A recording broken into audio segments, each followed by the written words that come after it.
دوێنێ چەند زانیاریەکمان هەبوو کە کۆنتێنەرێک دەرمان داخل بووە لە باشماخەوە کە گومرجی بۆ کراوە بێتە سلێمانی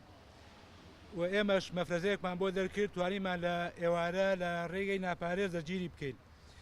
ئەم کۆنتێنەرە دەرمانە ئەبێ بە پێی یاسا و ڕێنمایەکانی وەزارەتی سەحا ئەبێ بە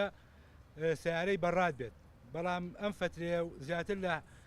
16 مانگەوە داخل بووە لە باشماخە، 3 ڕۆژیش لەو دیو لە ئێران بووە، لە هەندستانەوە هاتۆتە بەندەر ئەباز هەر بە کۆنتێنەر هاتووە بەم گەرمایە. اینجا گومانی ئەوەی لەکەن کە خراپ بێ. ئێمە ژۆکو پۆلیسی گومرگ ئەم بارەمان گرتووە تەسلیمی گومرجی مەدەین. دیارەگرتنی ئەو کۆنتێنەرە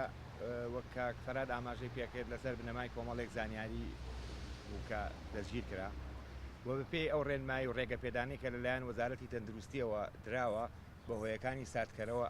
داخلی هەرێمی کوردستان بێ، بەڵام بە کۆنتێنەر بۆ دیارە لەم گەرمایش دەرەجەی حالەتی کۆنتێنەر ئەبێتە هۆی ئەوەی کە ئەوە دەرمانی مرۆیی ئەوە کە لوپەلی مرۆیی پزیشکیە کە قابلی خراپبوونە. بۆیە ئێمە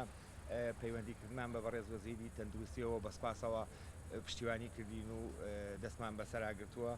و ئیجراعاتە یاسایەکەی لەگەڵ لایەنی پەیوەندیدار کارلایەنی تەندروستیە بۆ فەحس و معاینەکردن و ڕێژێ ئەوەوە لە دوایە لە هەموو ئیجراعاتە یاسایەکەی ئاگادارتانەکەینەوە و نەتیجەکەشی لەگەڵ لایەنی تەندروستیە ئەکرێت، چونکە ئەوان لایەنی معنین و ئەوان شارەزان سەبارەت بە ئەوە.